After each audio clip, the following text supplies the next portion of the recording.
Eeling Sok. Eeling Sok. A claw poked Shawk in the ribs. Kya. She started, what is it? They are calling for you, Eeling Sok, her father said. They're always doing that. I'd appreciate it if everyone didn't arbitrarily promote me, Shawk said. But it is only right, Eeling Sok, the first speaker, a Lup named Kruli said. Kruli is right, the second speaker, a Gao named Ral growled. The ruler of Khosrorofi Keral cannot possibly be a minor chief. Our city and the territories adjacent to it are expansive enough to match those of the warrior clans. You are a queen in your own right. Shawk's tail lashed over the basalt pavement of her court. The evening had barely begun and they were already fawning over her. I'm not the queen of Khosrorofi Keral yet, she told them. Not even remotely. Hushed discussion rose in the wake of her statement. Her throne, which was raised over the Clanhold's high court, not only afforded her a view of everyone gathered, but also somehow allowed her to hear everything that was being said. There was far too much focus on the queen and yet part. Over the past few weeks, things hadn't played out as Shawk had expected. Zai Jali, whom Shawk had considered her biggest obstacle to achieving stability on her side of the city, had been defeated and no one had seen or heard from him since his unfortunate collision with a certain ball of fluff. Rather than the slumlord's downfall quelling her gang problem, however, the Galloy's goons instead shattered into many smaller gangs as if they were a hive of canopy shriekers. The ensuing chaos and confusion sucked up all of Shawk's time and energy. She was able to keep things orderly on her side of the river, but, in the end, the small gangs on the far side of Zai Jali's former territory had been gobbled up by the neighboring major gang and she had been left with a handful of smaller gangs on her border that at least made the motions of submitting to her authority. As far behind as events had put her, she didn't mind allowing them to maintain order along her southern border. See? Ral said, everyone knows that this will be so. It is inevitable. The only inevitable thing will be my whiskers falling out from stress. Ral speaks truly, Kruli snapped his jaws in affirmation. The outcome is obvious. Those still hesitant to join us either submit to Osalopakan, or they starve. Or they will be consumed by the demon's fire. Shawk concealed her displeasure at their energetic statements. The two clearly hadn't submitted to her out of any sense of loyalty, nor had they joined her out of concern for their fellow beastmen. They simply wanted power, they had even gone ahead and started styling one another as lords. She wondered if members of other races could stand doing something so embarrassingly presumptuous. So, she said, why have you come? People are crossing into our territories from the south, Eeling Sok, Ral said. I said it was fine to let them in, didn't I? Shawk asked. You did.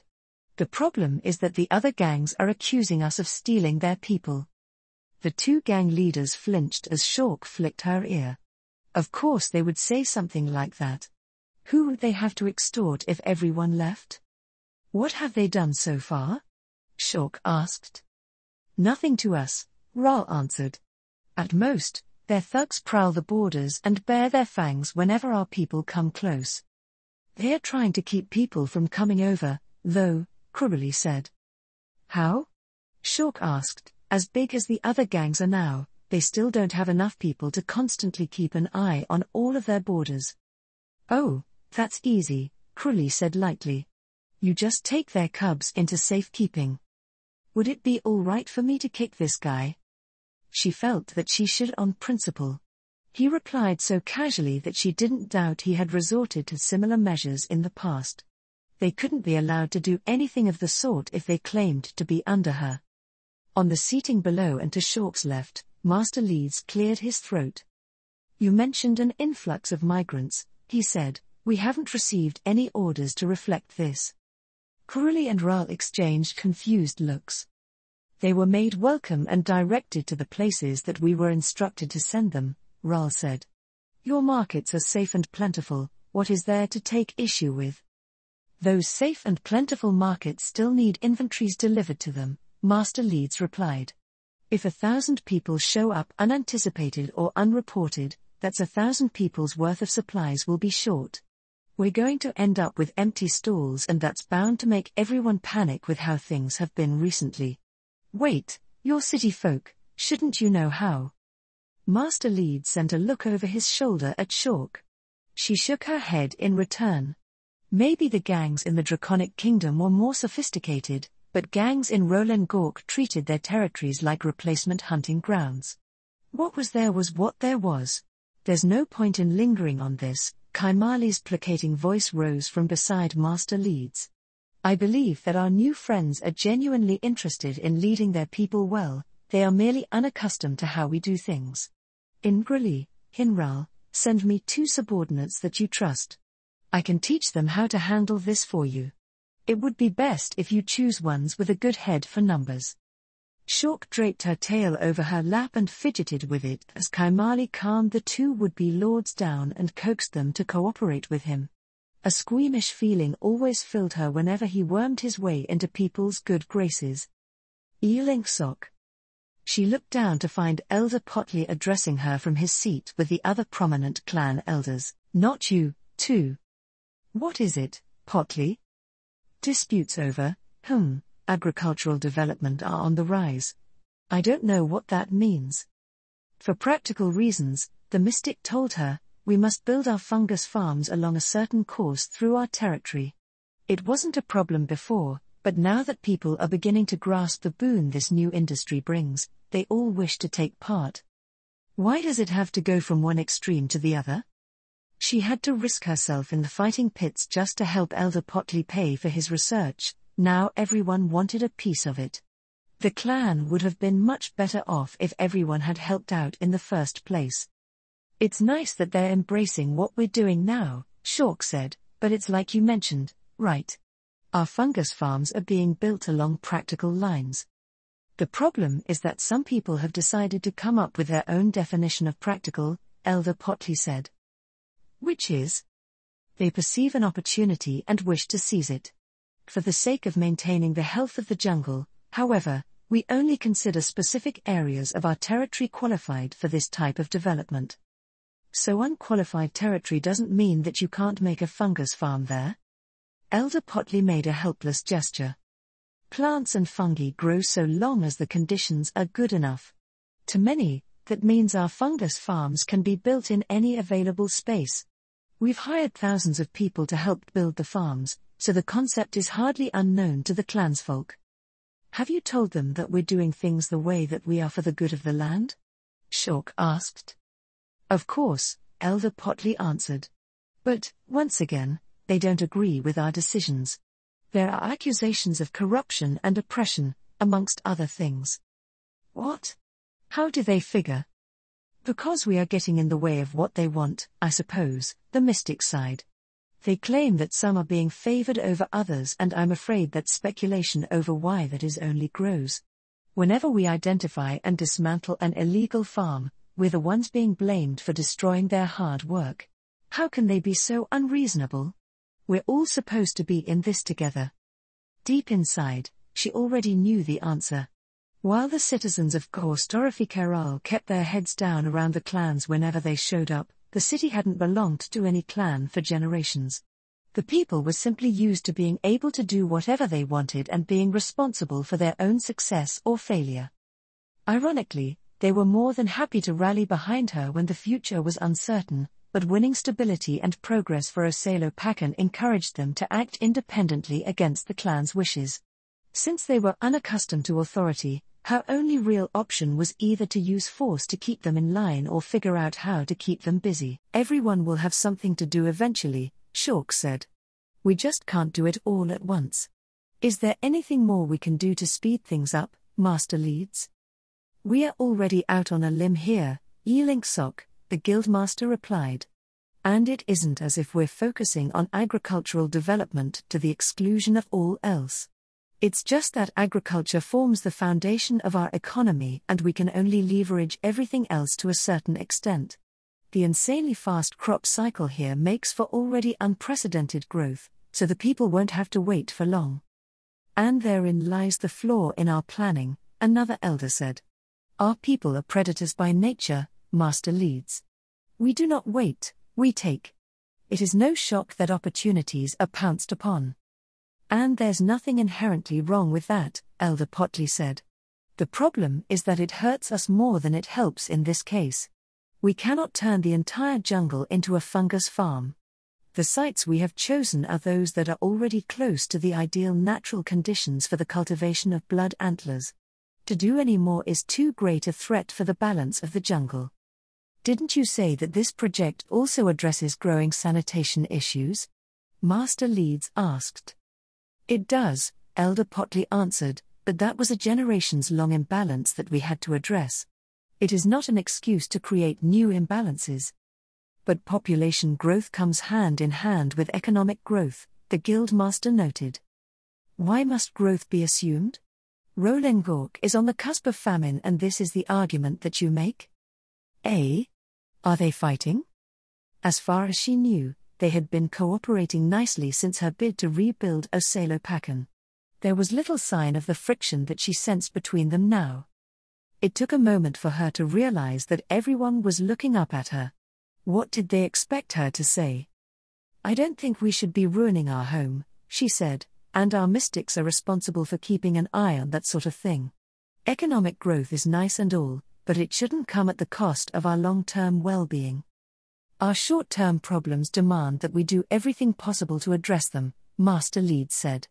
We may have stabilized things somewhat around the Clanhold, but this is only the beginning of our problems. Not long ago, you set forth to build a war machine that could stem the tide of the Yorgulan invasion. I'm afraid that adopting half measures at this juncture will only see everything that we've built served up to the Yorgulans on a silver platter. We don't know how things are going on the front, Shork said. If we had a better idea about that, how is that shipment of equipment coming along? We'll have enough to merit a delivery in a day or so, Elinksok, Master Leeds replied. Kaimali has volunteered to represent the interests of the Merchant Guild. Have you settled on someone to handle the political end? He makes it sound like a simple thing. With the ordeal that they found themselves in, the political end of things involved convincing all of Rolengork to prepare for the undead threat festering in the Draconic Kingdom. On top of that, they also had to somehow get everyone else in the region to join the fight. That included stopping the invading Yorgulans and then working together with them. Was that part even possible? The Yorgulans had every reason to believe that they were just making a desperate bid to keep their fangs away from their throats. For Rolengork's part, it meant granting their enemies free access to their jungles so they could help fight the undead.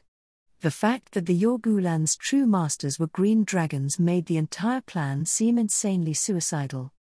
She had felt so strongly about what they needed to do after finding out what had happened in the Draconic Kingdom from Soraka, but strong feelings weren't enough to make things go the way that they needed to.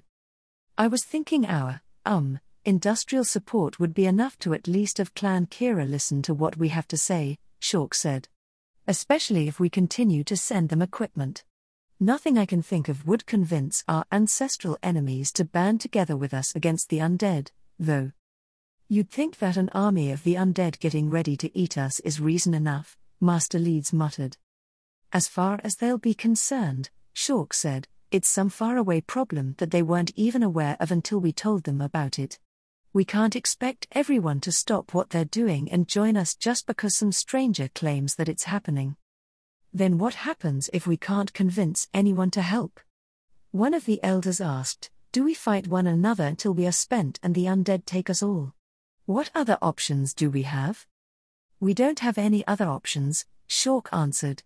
We can't run from this. If we go north, the tribes of the Walled Spine will eat our frozen corpses. The Yorgulans wouldn't let us pass any more than we would let them. If we go south, we'll just shrivel up trying to cross the desert. If we can't make our case to our neighbors, then there's nowhere for us to go. Even if we did, Elder Potley added, we wouldn't be welcomed. Millions of beastmen descending on an area would deplete its food reserves in no time. Rolengork is not merely a place where we live, it's the only place where we can live. There is no choice but for us to fight.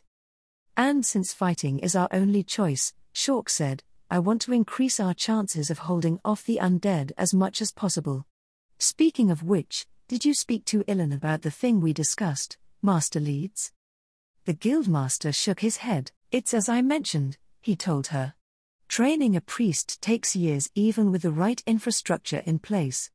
Ilan said he doesn't mind raising new disciples, he needs to do it anyway, but we won't have enough to fight a war on the scale of that undead invasion. Then tell him he can start with that, Shork said. Is his new shrine receiving enough donations? That's not a question I can answer, Master Leeds replied. The temples aren't normally affiliated with the guilds and we're talking about the security of the realm, besides.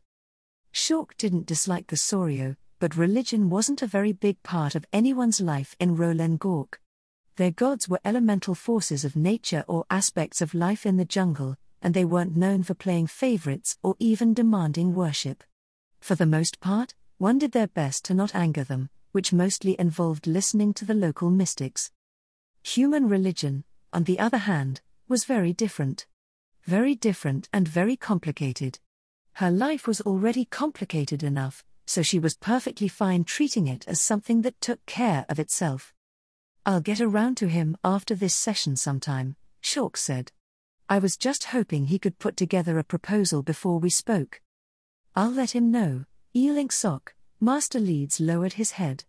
Oh, on that note, will the local mystics take issue with his activities if they extend beyond humans? You mean he's trying to turn my people into Buddhists? I'm not sure if trying is the right way to describe it, the Guildmaster said. He's not an evangelist from the theocracy, after all. He simply shares his teachings with anyone who shows an interest. Practically speaking, the guild members that you brought here already have occupations, and it is traditional in human society for children to take up their parents' trade. His main source of disciples will have to be beastmen. The elders seated around the court exchanged questioning looks between themselves. She could imagine what they were thinking going by the number of lowered tails and ears in the assembly. Potley, one of them raised his voice to be heard. What do the mystics think of this? Is this Buddhism a threat to our way of life? Elder Potley seemed amused by her worried tone. On the contrary, he said, it appears to be highly complementary to our way of life. From what I've gathered from my discussions with the Ilan, Buddhism doesn't demand that we worship any human gods, merely that we observe a set of easily understood principles. And how are these principles observed? By being at peace with what we are, Elder Potley replied. And not being what we aren't. By being the best versions of ourselves, one may earn a better place in the great cycle of existence and eventually transcend it. That almost sounds like what our mystics teach. Aside from the last bit, yes. This Dharma of theirs may simply be an interpretation of what our mystics consider the natural order of the world. Furthermore, it seems to provide a way to navigate the new and unfamiliar, something that our mystics have long been struggling with in this city. Are you endorsing this human practice? I'm not sure that it is a human practice, Elder Potley said. According to Ilan, Buddhism and the various practices related to it appeared many centuries ago across many different societies of different races. Most notably, these practices dominate the Beastman Confederacy, which is one of the great powers of the world. It would be difficult to say that we know better than they. The elders fell into quiet discussion between themselves. Shork scratched the scruff of her neck. She had broached the topic because Buddhist Soiros were supposed to be strong against the undead. Suddenly, they were debating the widespread adoption of Buddhism. I guess I can't complain if it leads to more anti-undead forces. Rolen Gork was so vast that, even if they hadn't stopped to digest the Draconic Kingdom, it would take the undead decades to reach the capital. That was assuming that the clans would fight them the entire way, which she didn't doubt they would. The jungle itself was a deadly enemy filled with countless hazards for those who weren't meant to live in it. This is part of a much longer discussion, Shork said. One that should be revisited over months and years. Right now, we need to stabilize the city and use that stability to stabilize the rest of the region. Master Leeds, how do our logistics look? We're keeping to our share of shipments to the city. The Guildmaster rose from his cushion with a set of papers in his hand. Currently, that's 2/5 of all incoming traffic. Our redirection activities are done out of sight of the city, so things have gone pretty smoothly. Have there been any changes to import volumes? They've gone up. From what our people have gathered from their contacts, the lowland cull is just getting started. Everyone has nug to get rid of and we've been taking full advantage of it, and we're not the only ones. What do you mean? There's been a major shift in demand to the south. With the insane supply of nug products in the offering, the southern clans are taking advantage of their arid climate and proximity to the Great Loot to expand their food preservation industry.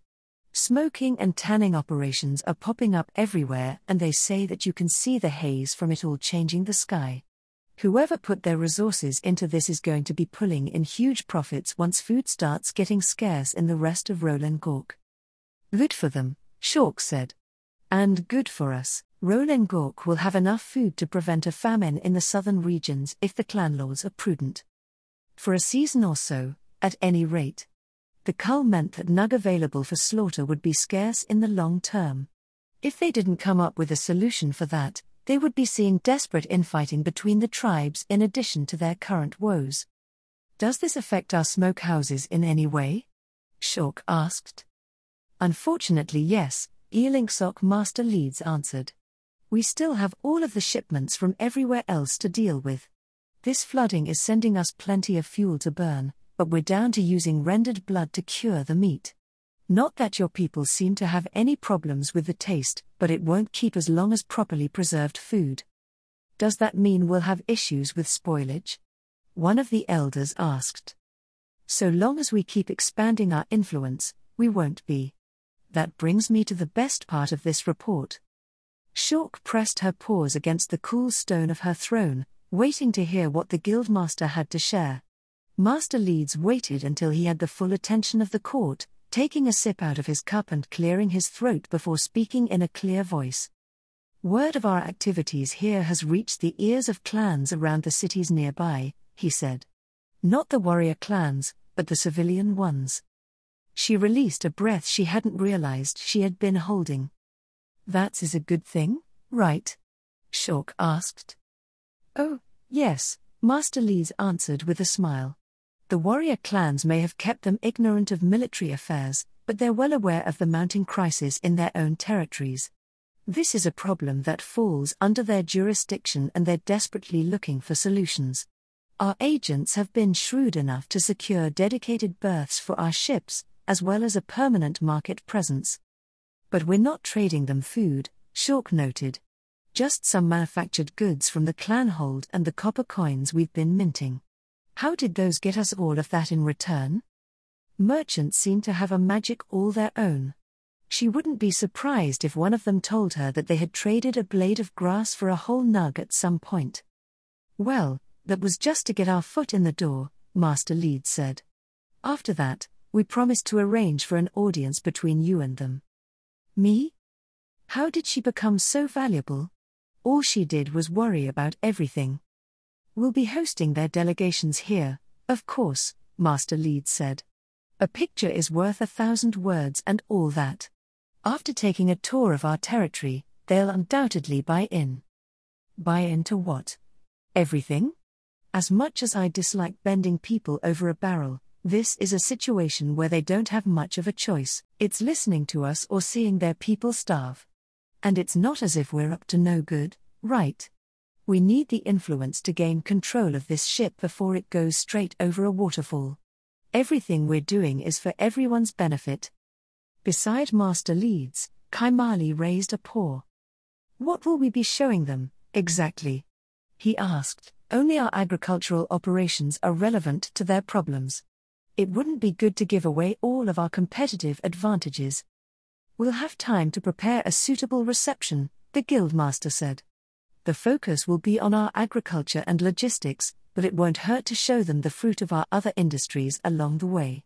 If you're worried about exposing us humans, you can keep to the lower markets. It's probably best to have Ealingsok and the elders do most of the talking anyway. Shork looked back and forth helplessly as her court went ahead and planned her upcoming audiences without her. She could only hope that they didn't dress her in feathers again. You grew feathers. I didn't grow them. Shawk flicked an ear in annoyance as she came out of her home and into the morning light. Several days had passed since she had sent invitations to the lords of the nearby cities through merchants plying Osalo Pakan's growing trade network. In the meantime, the world seemed to constantly find things for her to do, definitively proving that there was no way she could leave the city to represent her clan when they sent their material support to the Eastern Front. "They should be here any day now," she said. "Who?" Wintermoon asked. Whoever. Those lords from the nearby towns and cities who wanted to see me. Don't you have some better way to keep track of them? In many of the other places that I've visited, there are protocols for this sort of thing.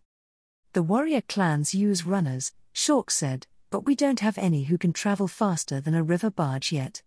We don't have time to spare for anything fancy, either. In hindsight, confirming audiences through her merchants might not have been the best of ideas.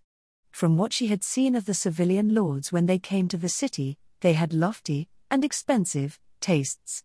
Shipping them back to her along with a boatload of meat wasn't exactly the most glamorous mode of travel, and the clan holds they were accustomed to staying in had been occupied by refugees from the flooded areas of the city.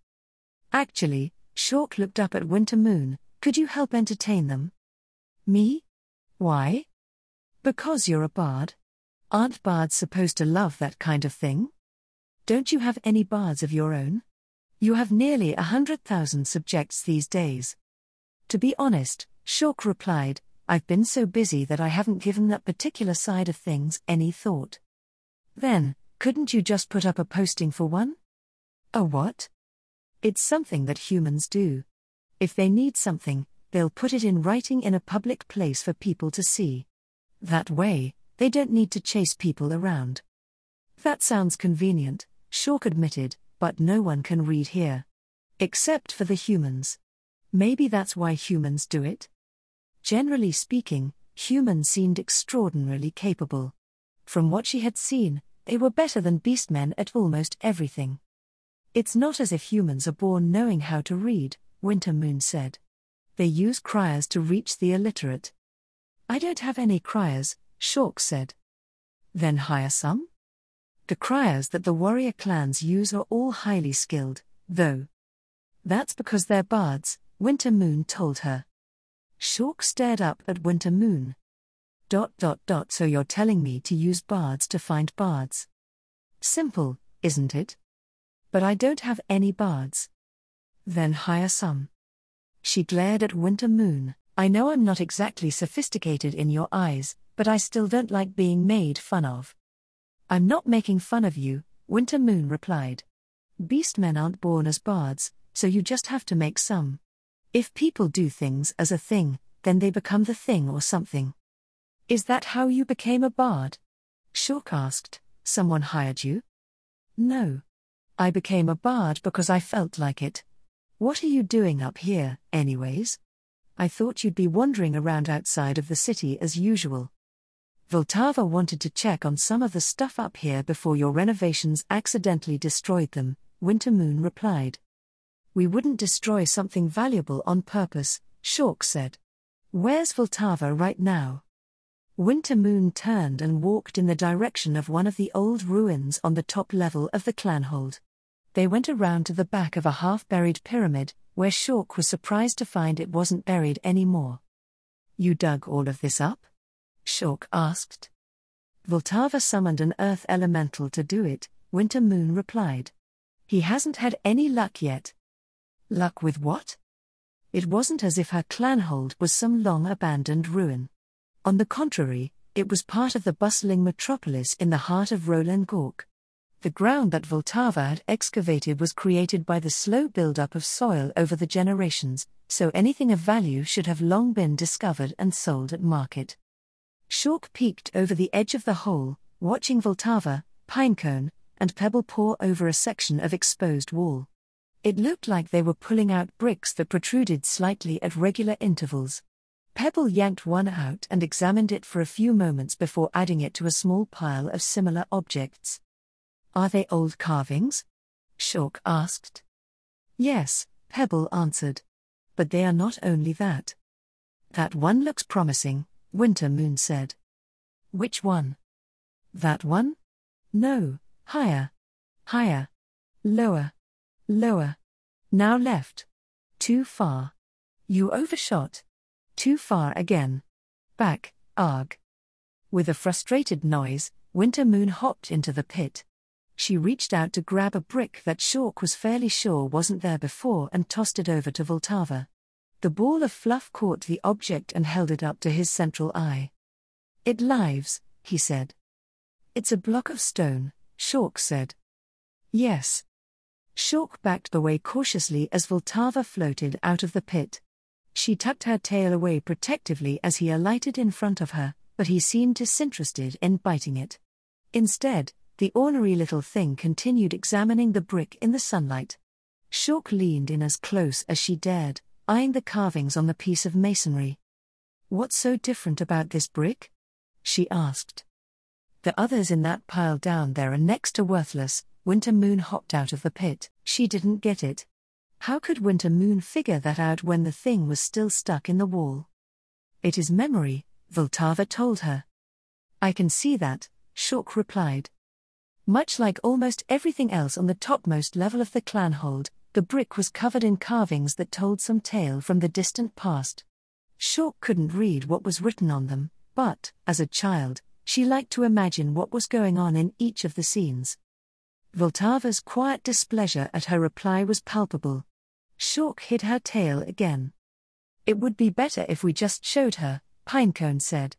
She lacks the vocabulary and conceptual framework of her ancestors. If Shork didn't know any better, she would have taken the words as an insult. According to Soraka and his companions, Wintermoon's mysterious party were members of an ancient civilization that had existed for millennia, if not longer. Pretty much everyone else was a primitive to them, even people from the Beastman Confederacy who seemed unfathomably advanced to Shork.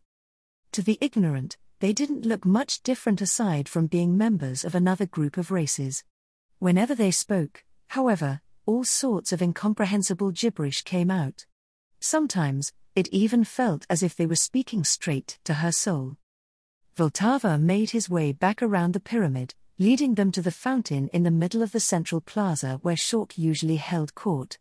The location had always been kept neat and tidy by the residents, but it became utterly pristine once she announced her intentions to rebuild Osalopakan. Unfortunately, no one could figure out how to get the fountain working again, not even the skilled artisans from the Draconic Kingdom, so it mostly served as a giant stone basin that collected rainwater. At least it looked nice. Someone had even added fish and water lilies to it. What now? Shork asked. In response, Vltava removed a blanket covering one of the benches surrounding the old fountain. Much like their surroundings, the fountain and its benches bore intricate carvings and writing that she couldn't read. Vltava summoned a small water elemental and proceeded to meticulously scour the surface of the bench with it, removing generations of hard buildup that Shork hadn't realized was there. Why not just use a clean spell? Wintermoon asked. The effect is reliant on the caster, Vltava answered. It cleans what is dirty. Without understanding what one's target is, the spell can be destructive. I see. Shork didn't, but she knew better than to say anything. By the time the bench was cleaned to Vltava's satisfaction, they had drawn a small crowd of people, including Elder Potley. Good morning, Linksock. Good morning, Potley. What's going on here? I have no idea. Can you explain this to us, Wintermoon? No, an unlikely hope, Pebble told her. This device is so large that the destroyers of this place may not have recognized it for what it is. What is it? Shork asked. The upper level of your clanhold is a repository. A composite of various magical devices. Each block is imbued with memories of the past. Normally, one may access these memories without needing to remove the blocks, but most of the devices that make up the greater device have been ruined beyond repair. This interface may still be functional. If it is, we will be able to access the contents of this block of memory. She exchanged a look of confusion with Elder Potley. As usual, The words of the Krokonos were incomprehensible even when they used terms that she should have been able to understand. "I've not heard of anything remotely like you described," Elder Potley said, "but I don't like the implications." "Why, you mean we were attacked to destroy this repository that they mentioned?" Shulk said. "That is incorrect," Pebble said. "But it is also not far from the truth. The civilization of your ancestors was not just destroyed, measures were taken to erase any memory of its existence." Shulk's jaw fell open in horrified grief. Why would anyone do such a thing? Ever since Soraka and his party appeared, she had learned many disturbing things. The more she learned, the more she grasped the sheer depths of the evil that had been visited upon Rolen Gork. "Evil deities indeed," she muttered. "Does that mean we can find out who did this?" "The chances of that are slim," Pebble said. "It is but one block out of millions, after all." After examining the bench for several minutes, Vltava placed the block of memory on a square nested among the carvings. They waited expectantly for something to happen, but nothing did. "Broken," Vltava said. "The receptacle does not activate." "Can you fix it?" Shulk asked. "It is not something to be fixed," Pinecone said. "Only replaced. That is the greatest weakness of magical technology. Unlike mundane objects, there are no parts to repair. A broken magical item simply becomes inert. The society that once existed here could be destroyed so thoroughly because of this. The prerequisite to maintaining magical technology is the civilization that gave rise to that technology. Once the chain has been shattered, it cannot be reforged." But a miserable feeling settled over her. What if all of their efforts were doomed from the start? If they fought off starvation, rallied their neighbors, and prevailed over the undead, would something even worse come around to trample over all of their triumphs to bury them once again? "We may be able to find a functional device elsewhere," Pinecone offered. "If contingency protocols were left behind, Rolen Gork may once again return to a semblance of its former state. Would the destroyers not have done the same thing everywhere?" Elder Potley asked. "They would have certainly tried," Pinecone answered. "After investigating the area, however, we have developed a fair idea of how strong these evil deities were." Shulk's eyes grew wide. "Really? They vary in strength, but the damage that we examined suggests that, together, Vltava and Winter Moon could have safely defeated them one at a time. This is in line with the lore of the region concerning the demon gods. The frost giants of the Azalizia Mountains were too strong for them to defeat, while the races of the lowlands were eventually able to put together a strike force to vanquish them. What is important here is that their level of strength is insufficient to visit complete destruction over a large area." She looked around at the ruined and half-ruined structures surrounding the plaza. "This destruction was complete enough to ruin my people," Shulk said. "This city is the heart of the civilization that once existed here," Pebble said. "That makes it a priority target. It would take centuries for beings possessing the power of the demon gods to level every square meter of the jungle. Much like the other places that they destroyed, we believe they focused on cities and other well-developed areas, leaving the rural population to rebuild and recover after they left." "Just how many places did they destroy?"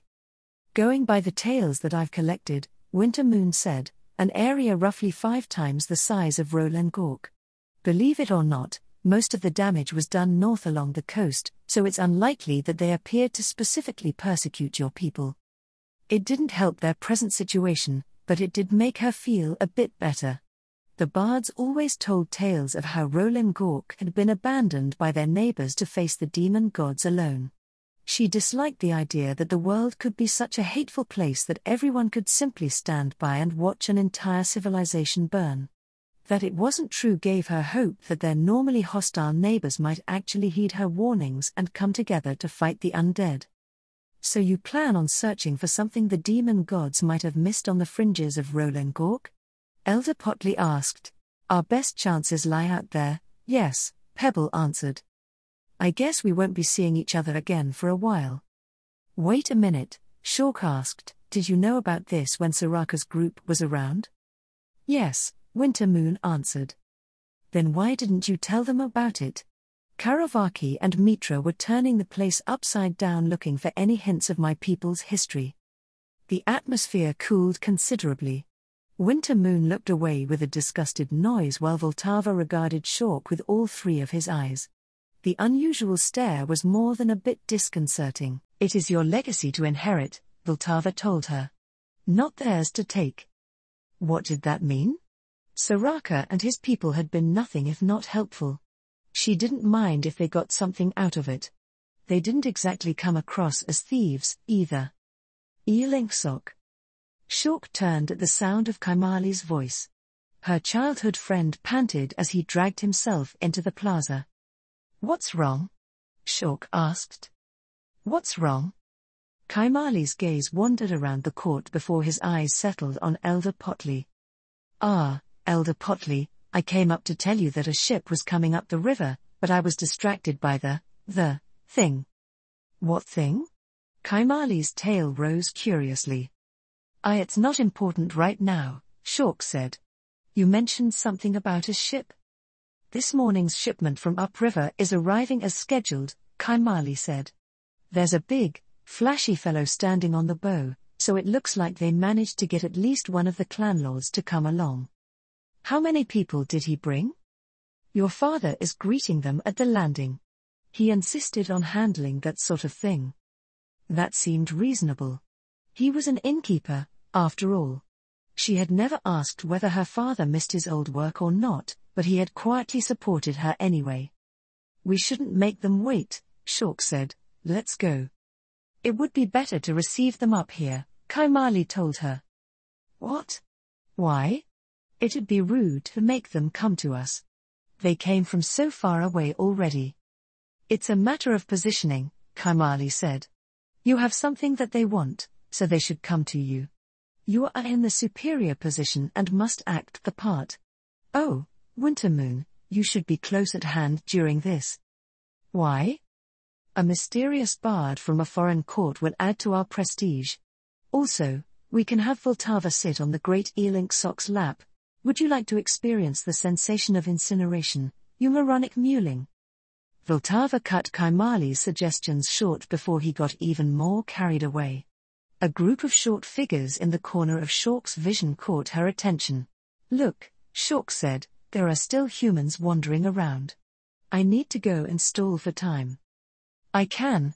Shork ignored Kaimali's protests as she walked past him. There were limits to how pretentious she could be.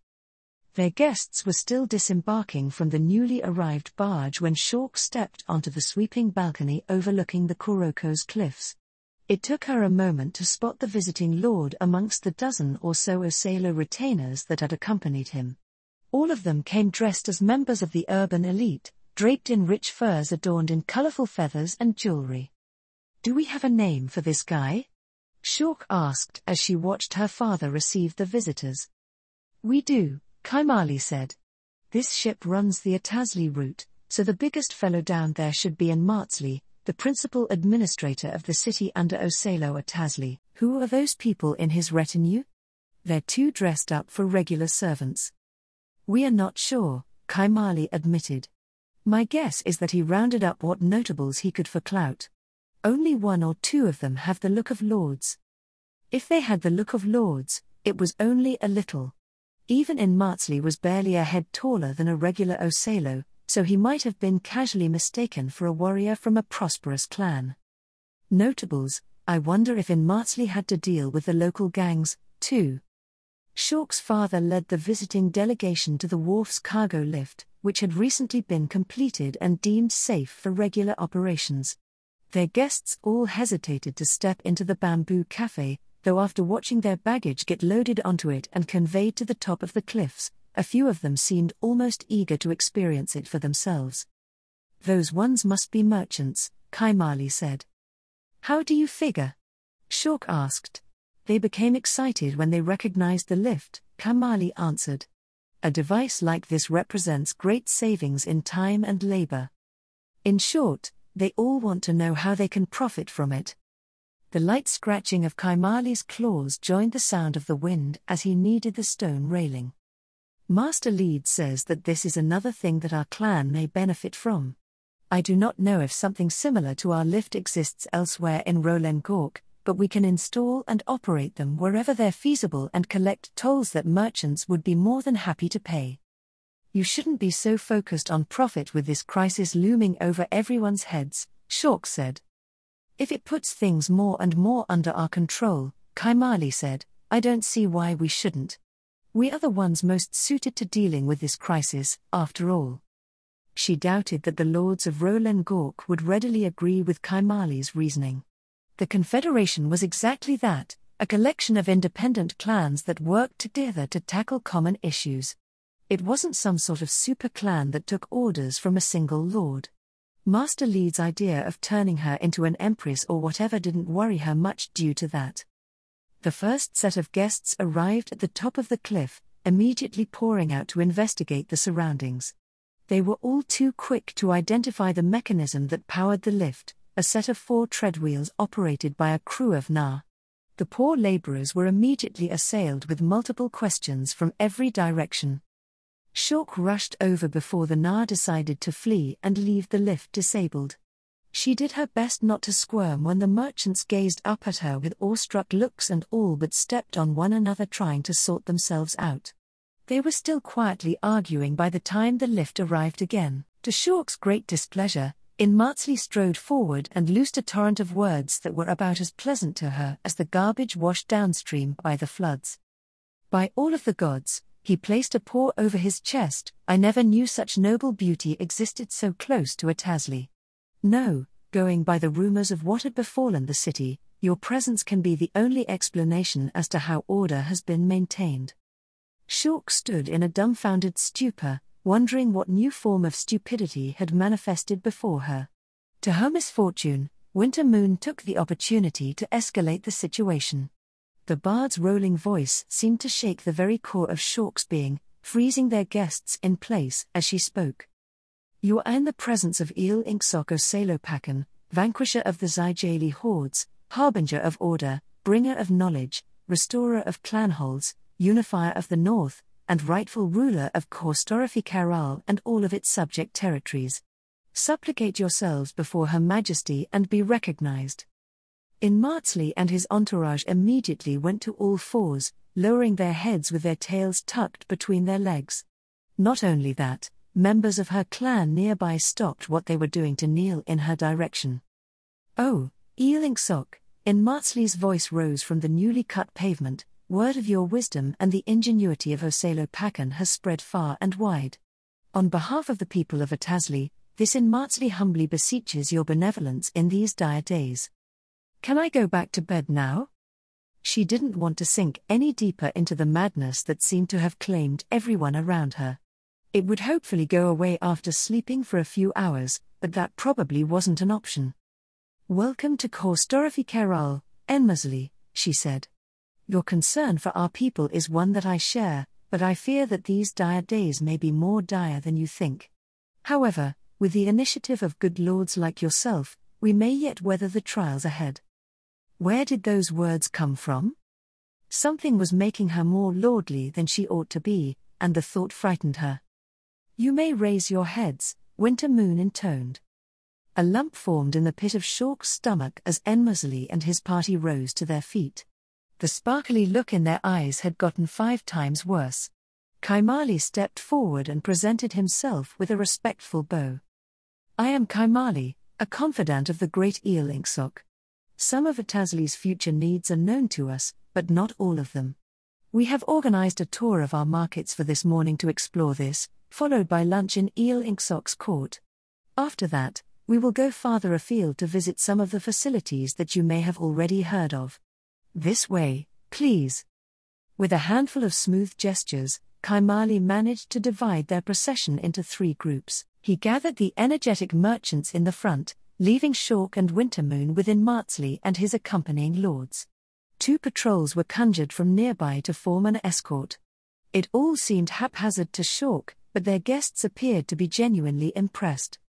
I must admit that I've never been welcomed in this manner, Eel Inksok, Inmatsli said. It must seem wasteful to you in these troubling times, Shork said. Wasteful? Inmatsli scoffed, not at all. This is exactly what we need these days. Order. Purpose. I can feel the confidence in your rule exuding from each and every citizen.